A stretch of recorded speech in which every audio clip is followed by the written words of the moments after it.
Namaskar, bhaiyo behno. Good evening. With me today is Shri Tathagat Roy again. As we had seen in the last episode of Bengal, the episode could not be completed because there are too many things to talk about and too many issues. So I thought it better to bring Dada again once to discuss things in detail, and he graciously agreed. Just to reintroduce Tathagat Roy ji, he's a civil engineer. He was the chief engineer of Metro Kolkata, the first metro in the country, and he left everything, joined BJP, was BJP president for 4 years, and from then on he has been a soldier. He has been of the politics. Then he joined as a governor of Northeast states, and now he's back to Kolkata. He has been awarded the DLIT and a PhD for his excellent work by professional bodies. With this small introduction, and he has written books, various books in Bengali and English. With this, I begin the conversation with Tathagatji. So I will start the issue of what is Bengal. To begin with, I'll ask, let's begin from the partition time. So there is no confusion about going too back into the history. So my first question to Tathagatji is that it is said, and you have written in Shama Prasad Mukherjee's biography, that he is the one who saved Bengal for Hindus. And can you explain more to the listeners, how did he save Bengal for Hindus? Namaskar, and thank all of you and the participants, the audience, for listening in.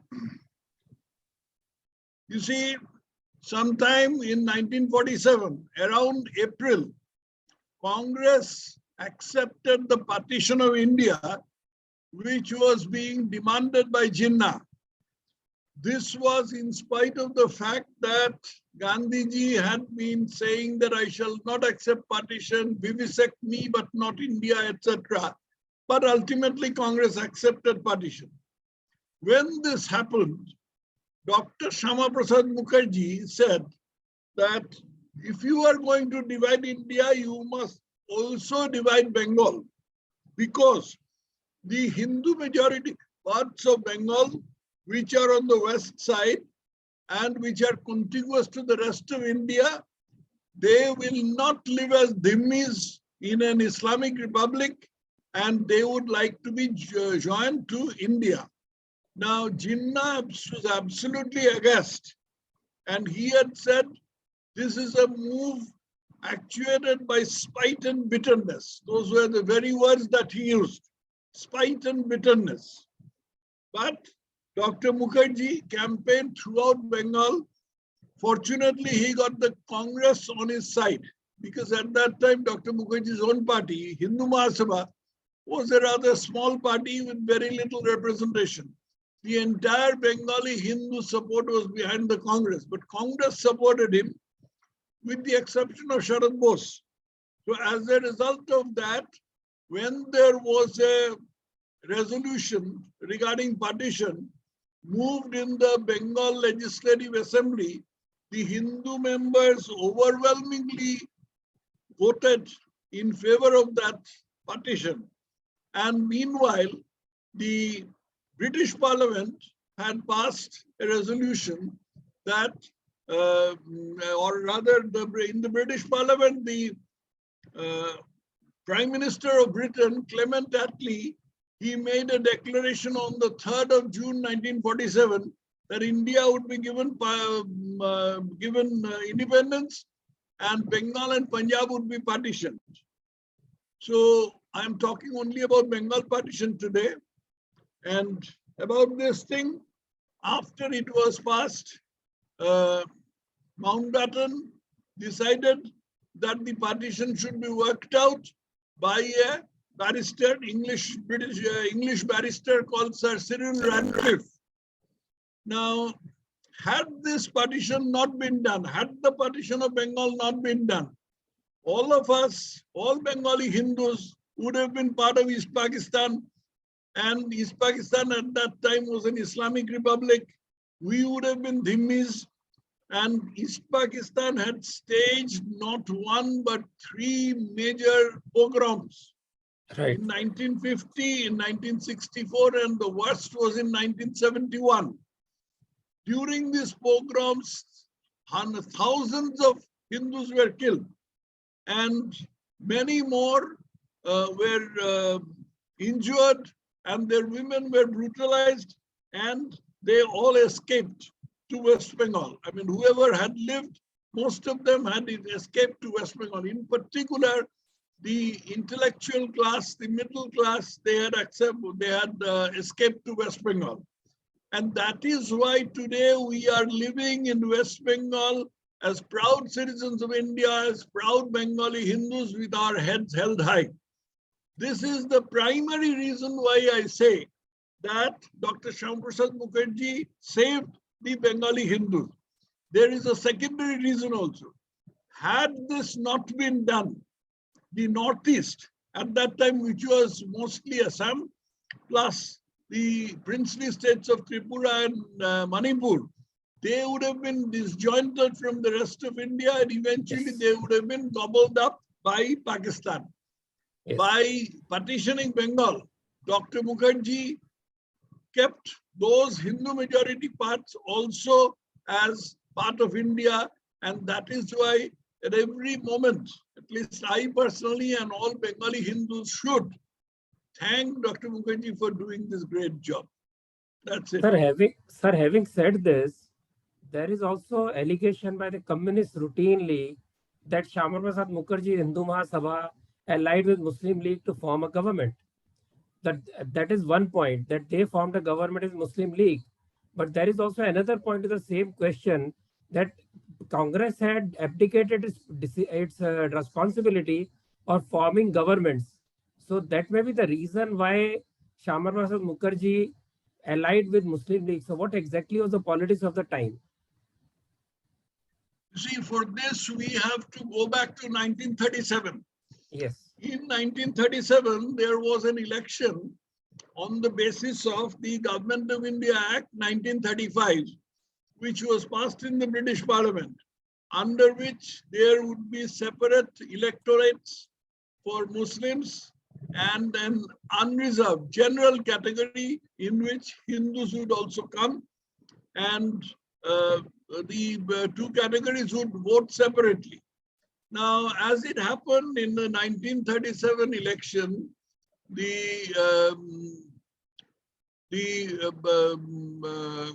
after the election results were out, it was seen that none of the parties got any absolute majority. At that time, the entire Hindu support was with the Congress. But the Muslim support is divided between Muslim League, which was a religious party, which was a fundamentalist party, so to say, and the Krishak Praja Party, which was headed by Fazlul Haq.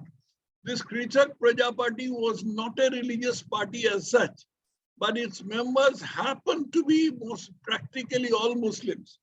Their demands did not have any religious content. Their demands were the reduction or the doing away with interest on peasants' loans, other welfare measures for peasants and these things, basically for peasants' welfare. But all these peasants happen to be Muslim. Now, after the results were out, when no party was found to have a majority, the obvious thing for the Congress would have been to join forces with this party, which was not essentially Islamic. But for Congress, for some inexplicable reason of which I have not been able to find out yet, and this is a subject that the historians should give attention to, Congress refused to form a coalition with the Krishak Praja Party and said that we will sit in the opposition benches. This was a horrible and suicidal move. Had this not been done, Bengal, the whole of Bengal would have been part of India. Whole of Bengal would have been part of India. But as it happened, the Congress did it. Gandhi, Nehru, Patel, all of them are heirs to this awful miscalculation. As a result of that, the Krishak Prajapati was pushed into the arms of the Muslim League, and the Muslim League made him the chief minister, but in practice they were running the government, and they started a terrible regime of anti-Hindu government. There was terrible discrimination against Hindus. There were riots also, in which the police did not give any help to the Hindus. As a result of this, things started going from bad to worse.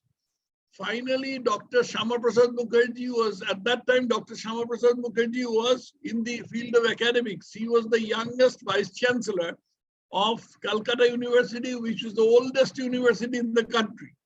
And at that time, a very celebrated university.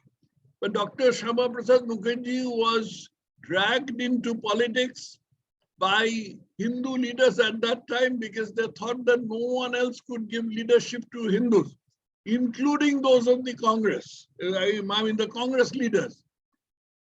So Dr. Shama Prasad Mukherjee came to politics in 1939, joined the Hindu Mahasabha, and he became the working president of the All India Hindu Mahasabha, Akhil Bharat Hindu Mahasabha, within 1 year. He managed to persuade Fazlul Haq out of the clutches of the Muslim League that this is what is now bandied about, what is now spoken about it's a false rumor that is floated that Dr. Shama Prasad Mukherjee had joined forces with Muslim League is a total and black lie. He had in fact dragged Dr. Fazlul Haq out of the clutches of Muslim League, which is why the Muslim League abused Fazlul Haq in no mean language. They called him black sheep and the old fox of Barisal and stuff like that. But Dr. Shama Prasad Mukherjee and Fazlul Haq together, they formed a ministry which was formally called the Progressive Democratic Coalition. But the Chalu name, the colloquial name was Shama Haq Ministry. And this was the Shama Haq. And this was the only time when, since 1937, when the Hindus saw some kind of justice being done to all communities in Bengal. But this did not last because at that time, the governor of Bengal was a very horrible person, a very scheming person called Sir John Herbert. And he manipulated Fazlul Haq into resigning from this cabinet, and the cabinet collapsed, and Muslim League once again came back to power. And then Muslim League remained in power until 1947. Meanwhile, Bengal had 3 governors. After this Herbert, Bengal for a short time had the governor of Rutherford, who was the governor of Bihar. He was looking after.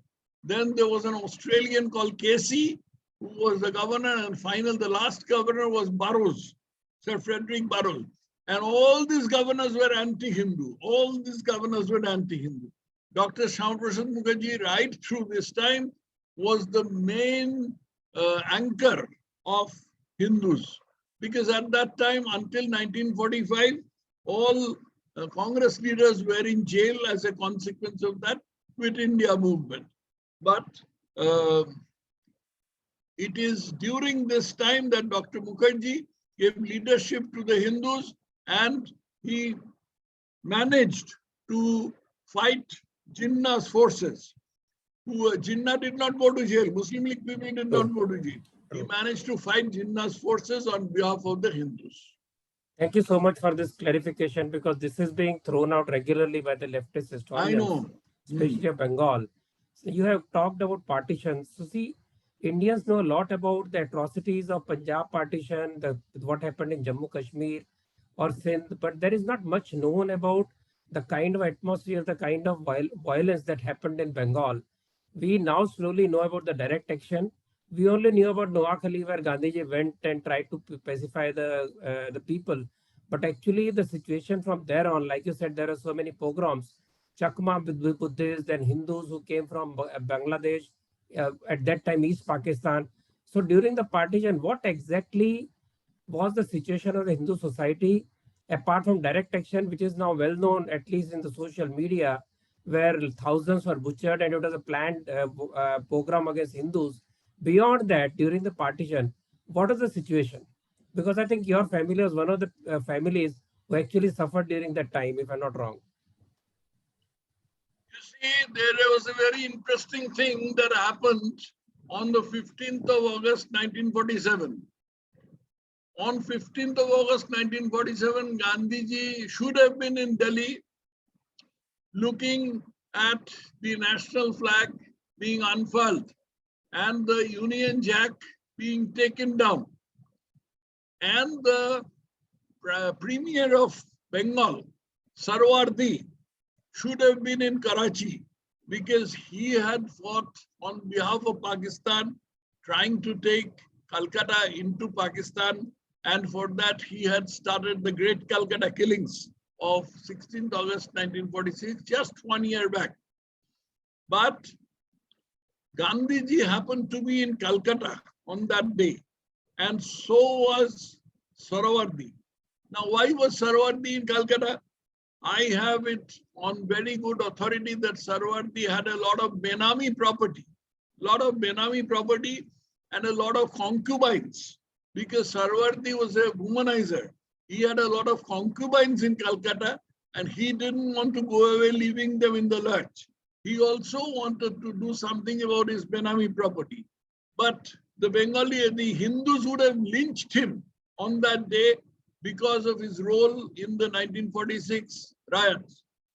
So he leaned on Gandhiji's shoulders, and Gandhiji moved from place to place in Calcutta, spreading the message of love, preventing any riot. But this had mixed effects. Number one is, I do not know at that time, I do not know why Gandhiji came to Calcutta, because at that time, much worse rioting was taking place in Amritsar or Firozpur.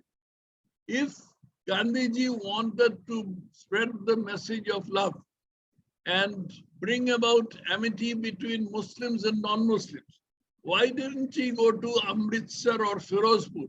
I am not talking about Lahore or Rawalpindi, why he didn't go there. For it might have been physically impossible, but Amritsar or Firozpur, he could have gone. These are border towns. Why didn't he go there? And the only answer is that politics is the art of the possible. So what was possible, he did. He came to Calcutta.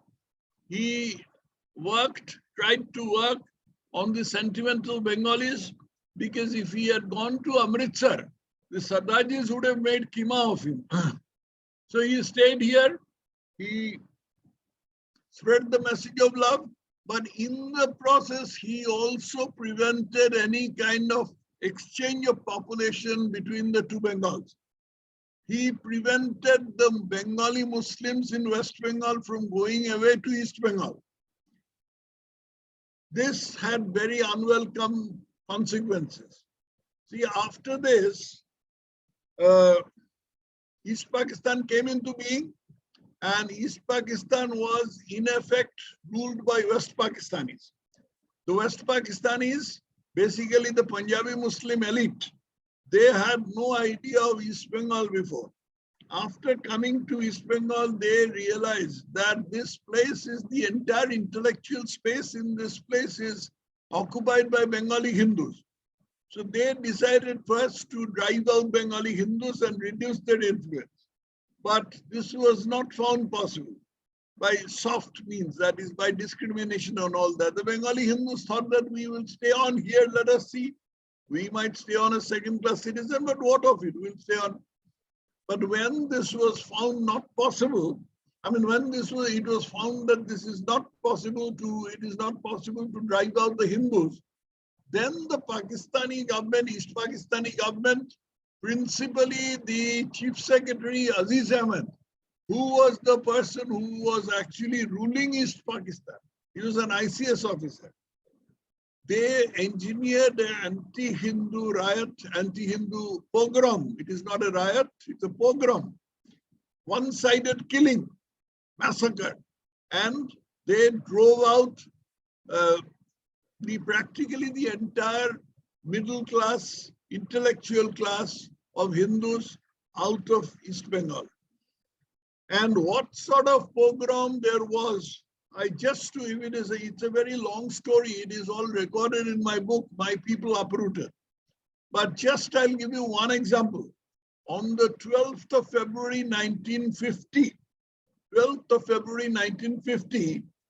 on a 1 kilometer long bridge across the river Meghna, railway bridge, all the trains that passed across the bridge were stopped in mid-river. All the Hindus at that time were knifed and thrown in a dead or half-dead state into the river. All Hindus. Now, could this have been possible without the connivance of the government? Of course not. The government had connived. Not only that, the government had engineered this whole thing. And as a result of that, there was a total rout of Hindus. And by the end of 1950, Hindus were all gone from the landmass, which is today known as Bangladesh, then known as East Pakistan. All Hindus means the middle class was gone. And those of them who could not go at that time, they resolved to go, and in another 5-6 years, they were all gone. So this is the kind of picture that prevailed after the West Pakistani elite took hold of East Pakistan and the kind of pogrom that they mounted. Now, you have also harped on the very important question as to why people don't know about it. This is because the cultural, literary, and historical space in West Bengal at that time was totally occupied by the Marxists and leftists. The Congress had abdicated this space to them. And this space, having done it, the leftists, they started a propaganda saying that for this, the Muslims are not to blame. The British are to blame. And this is a fight between the Hindu haves, the rich Hindus and the poor Muslims. The poor Muslims are driving out the rich Hindus. This is also a total black lie, because of the Hindus who were driven out, they were rich landlords as well as poorest of poor cultivators, boatmen, machuara, that is fishermen, and the like. But all of these people were driven out not because of their profession or because of their economic stage, but only because they were Hindus. And therefore, this Marxist thing, it was simply trying But to... Dada, Haji. we may blame the Marxist historians for trying to deny the Holocaust and the genocide. But what about Bengalis who are not leftists, who are not Marxists, who themselves suffered? Even they have not spoken out. Why the normal Bengali who is not a committed Marxist who spoken about it?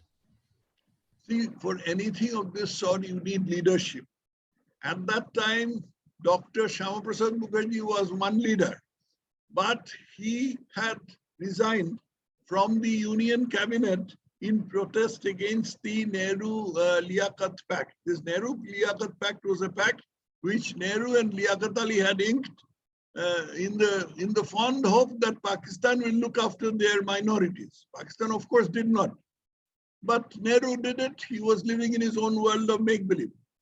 Apart from Dr. Shyama Prasad Mukherjee, the only other person was Dr. B.C. Roy, Bidhan Chandra Roy, who was the chief minister at that time, and his time was totally spent on rehabilitating the refugees, because the central government gave no help. Unlike the Punjab refugees, the central government gave no help in rehabilitating the Bengal refugees, because they thought that the Bengal refugees will go back. Why? Because Nehru said so. So there was no leadership. All the leadership, the leader material was also mostly with the Marxists, and they made very good use of their propaganda machinery, which has always been strong, and thrust this value system down our heads. I was a child then, but even sometime later, say by the time I was, say 15 or 20, this particular question started irking me as to why we did not protest against it, as you yourself are saying. But the reason is this, as I said. Thank you so much. And now we see that despite creating Bangladesh, actually you may know that Shri Guruji, RSS chief at the time, he said that we have created Bangladesh and we are celebrating it, very good. But we do not know, after some years we might find two Islamic countries to face. One is Pakistan, another is Bangladesh. He predicted this when we were enjoying this creation of Bangladesh. But as it turns out, we saw that even after creation of Bangladesh, we saw huge persecution against Hindus. The flow of Hindus to Bengal did stop. It stopped a little when Mujibur Rahman was the prime minister. But after that, when the General Ishad created a coup, after that continuously, every few years, you find waves of refugees coming to Bharat. So how will it end? Is it because the local Bengali Hindus are also persecuted? They also face violence. This emboldens the zealots, the extremists in Bengal, to treat Hindus badly. Do you think so? See, there are basically two reasons for this. Number one reason is on the Hindu side, there was no leadership left in East Bengal who could have spoken on behalf of the Hindus, or who could have prevented the exodus of Hindus from the newly liberated country of Bangladesh. On the Muslim side, after the initial euphoria of the secular state of Bangladesh died down, the original ideas of jihad, kafir, and idolaters, all these things survived, all these things surfaced. And in 1975, after the assassination of Sheikh Mujibur Rahman, the people who came to power, they were all Islamists, and they all started this campaign of driving out Hindus, not in the form of a very violent pogrom, but gradually squeezing them out. Gradually squeezing them out, just like we squeeze toothpaste out of a tube. And this process went on. In between, there were spurts. In between, there were violent pogroms. Say, for instance, in 1988, when Islam was made the state religion of Bangladesh. Then in 1992, when the disputed shrine in Ayodhya was taken down. And then between 2001 and 2005, when Khaleda Zia was in power. The rest of the time, the Hindus were discriminated against. They were very uncomfortable. They gradually left Bangladesh and came over to India. That is more or less the position. I mean, further detail would take a lot of time to explain. Yeah, but as we see that current spate of violence, it started with Bengal after the election, and then it has recent weeks it has spread to Bangladesh. Is there any connection between the violence against Hindus in Bengal recently and violence against Hindus in Bangladesh? Apparently, there is none. At least I have not been able to perceive anything.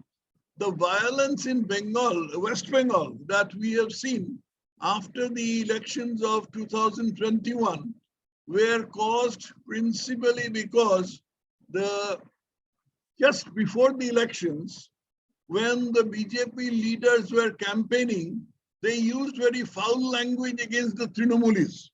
And they had said, I mean, I have to be frank in a discussion like this, and I had taken your permission earlier that can I be frank? You see, the president of the BJP, the state president of the BJP, went on making speeches like Mar Dunga, Gaad Dunga, Dafna Dunga, Shabo ka line laga dunga, ekdam safaya ho jayega, this kind of thing against Trinamulis. This naturally created a lot of animosity in them, and then when they found that they had won, they decided that ab sabak sikhaunga. Pehle aise keh rahe the, ab sabak sikhaunga. And that is one of the reasons that happened. Other reason is that, of course, it was encouraged by the leadership of Trinamool, and Trinamool is a very amorphous party. You know, there is no chain of command, so people do what they like. And there is always the lure of killing Hindus, killing BJP supporters, snatching their property, that kind of thing. In Bangladesh, what had happened this time from the Durga Puja Ashtami day was nothing other than what was happening much earlier. That is to say, it is a part of the squeezing out together with occasional spurts. In Bangladesh, what had happened is that they had developed a sort of the Islamists, they had developed a sort of a standard operating procedure of staging some kind of insult to Islam on the part of Hindus, and then trying to take out some kind of badla or revenge. This had happened earlier in 2017 in a village called Nasir Nagar. Nasir Nagar in the district of Brahmanbadia in Bangladesh. And Brahmanbadia happens to be the district in which my own roots lie. My parents were born in that district. Now there, a simple Hindu fisherman by the name of Rasraj Das, he had been accused. I'm now talking about 2017, not about the present trouble. This Rasraj Das had been accused of abusing Naviji on the Facebook, and thereafter there was this pogrom, and some 300 Hindu houses were torched. This time it was uncannily similar.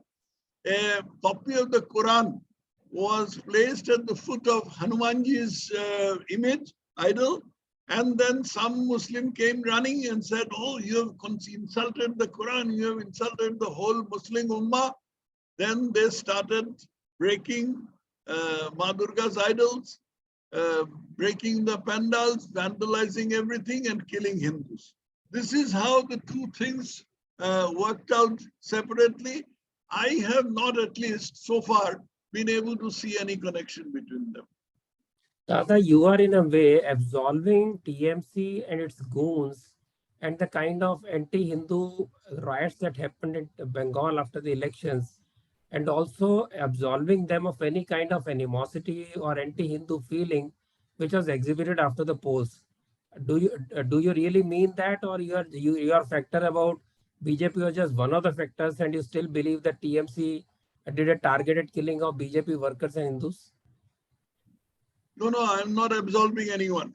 If you take the case of West Bengal, what the president of West Bengal BJP was saying, that was a contributory cause. That was a very important cause, but that was a contributory cause. Apart from that, there was the training of the CPIM, which had preceded the Trinamool's rule. You see, Trinamool came to power in 2011. Before that, it was 34 years of CPIM rule. CPIM is a lumpen party. And as soon as Trinamool came to power, the entire set of lumpen, they switched sides and they came over to Trinamool side. And after coming over, they did what the lumpen can do. That is plundering, looting, raping, killing, that kind of thing. So this is what I am not absolving this thing, but the untoward speeches of the state president of the BJP was a contributory cause. Apart from that, the election was managed very, very badly. Very, very badly is putting it very mildly. Very, very badly. So all these things resulted in the rout of the BJP, not exactly rout. I mean, BJP got 77 seats, but at the same time, the atmosphere was such, people were so disgusted with Mamata Banerjee's rule that BJP could have easily come to power at this time, but they did not. And certain other acts of sabotage were committed. I mean, overt sabotage were committed. And as a result of this thing happened. So this is the picture in West Bengal. In Bangladesh, the Hindus were totally free of any guilt. In Bangladesh, the Hindus are a beleaguered, threatened, very afraid set of people. They always steer clear of any kind of trouble with the Muslims. So there is no question of the Hindus having any kind of guilt in the Bangladesh affair. The other thing is that I personally think that the Awami League did not have any kind of collusion in this whole business of attacking Hindus, because Hindus to a man almost support the Awami League. So party-wise, there was no reason for the Awami League to attack Hindus. But Awami League contains a lot of Islamists. And those Islamists, for their own reasons or for their own beliefs, of course, did attack Hindus. And the government woke up very late. I should say that for the first 2 or 2.5 days, there was practically no action. But after that, the Prime Minister of Bangladesh, she took some action. As a result of that, this pogrom was put down. And I would say that the diplomatic pressure from India had something to do with it. Uninformed quarters in India, or I should say stupid quarters in India, had been saying, why isn't Narendra Modi doing anything? That is a sovereign country. If Narendra Modi had interfered or had told publicly Sheikh Hasina that you must save the Hindus, immediately there would have been a reaction from the Islamist groups, which they wanted. That is this country run by Sheikh Hasina or is it run by Narendra Modi? That way, our Prime Minister showed exemplary restraint and sagacity in not making any public statement, but exerting quiet diplomatic pressure. Last question, Dada. Yes. Question is then, what is the deliverance of Hindus, whether in West Bengal or whether in Bangladesh? What is the way out to save them as a community in West Bengal and in Bangladesh? Yes. Very good question and most important question of the evening. See, in West Bengal, the infiltration of Muslims from Bangladesh, plus their greater productivity, has resulted in the percentage of Muslims rising from 20% in 1951 census to about 30-32% at present. As opposed to that, in Bangladesh, the percentage of Muslims has risen. It has risen both in West Bengal and in Bangladesh. In Bangladesh, it has risen from 69% in 1941 census to 92% now. The reason for that is, of course, the escape of the Hindus from Bangladesh, plus their greater birth rate and the lowering of death rate and all these things. Now, coming to the question of what ought to be done. You see, in West Bengal, this time people were disgusted with Mamata Banerjee's rule of buttering the minorities and minority appeasement.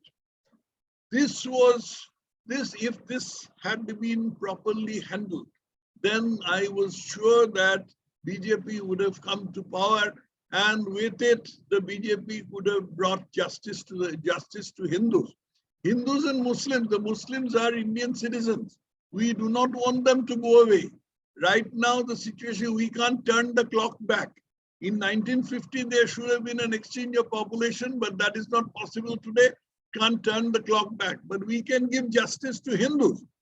And Hindus and Muslims in West Bengal should be looked at with the same, in the same light, with the same lenses. That is at least personally, I believe it. That could have been done if BJP came to power. Unfortunately, the leadership in BJP failed in its task, and the result was what you see. Now, in Bengali Hindus in West Bengal are possibly in a worse state than they are in Bangladesh.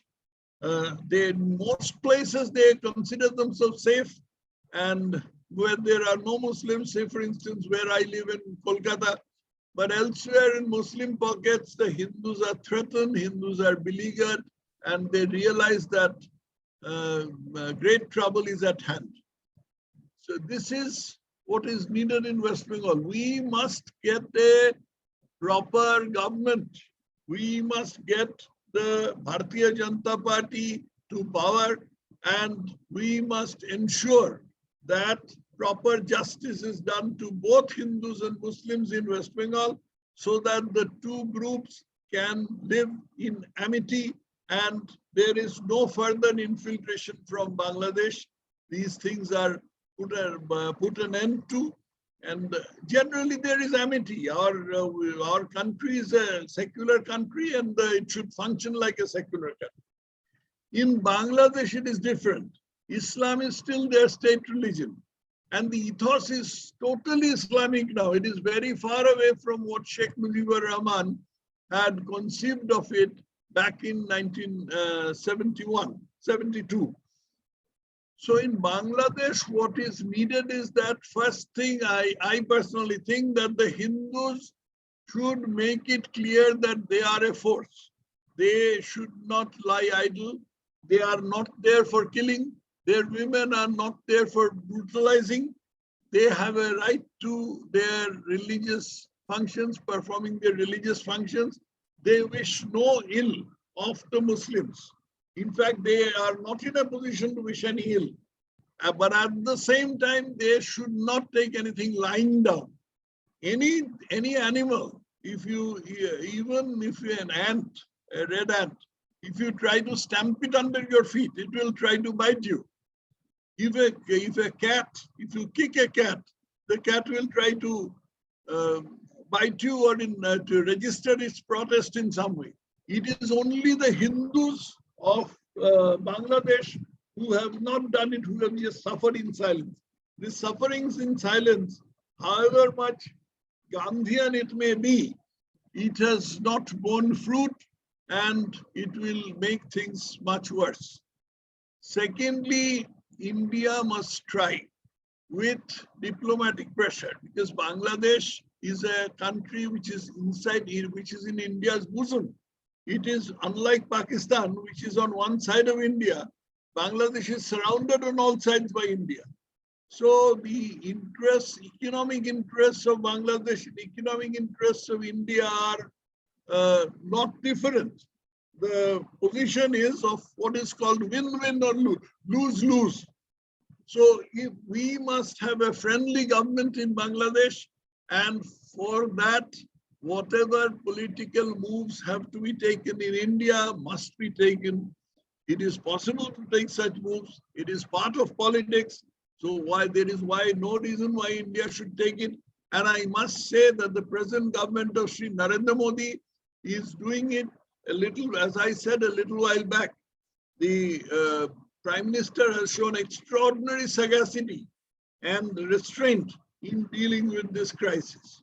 If these two things are ensured, and at the same time through intelligence gathering and through other methods, if it is ensured that Islamic fundamentalism is not allowed to grow in Bangladesh, then the problem can be taken in hand and solved. After all, there are Islamic countries in Southeast Asia, say Malaysia or Indonesia, where non-Muslims live in reasonable amity with Muslims. So I don't see why that is not possible in Bangladesh. The ethos of Bangladesh is much closer to these countries rather than to Pakistan. Unfortunate thing is, for 24 years, 25 years, this country was ruled by the Pakistanis, and they have destroyed the ethos. So that has somehow got to be brought back. And for that, the forces in Bangladesh, which are inimical to this kind of Islamism and which are in favor of letting the Hindus live in amity with Muslims, they must be encouraged. And regarding that, on the Indian side, we must give all possible encouragement to such forces. Thank you so much, Dada. You have done given great explanation, detailed explanation to many of the things that confuse people, and people don't understand what's happening. There may be some controversial remarks, but that's the part of conversation, political and social conversation, and it must be taken in the right spirit. But it's the basic lesson of what is happening in Bengal. Unless we understand what is happening in West Bengal, what happened in Bengal, what is happening in Bangladesh, and try to understand the social realities and economic realities. I have not questioned economics because you answered that in the last discussion, but because this was more of a social cultural issue that you have discussed, I think if we listen to this conversation carefully, we'll be able to find answers. Thank you so much. Thank you, Dada. Thank you. Namaskar.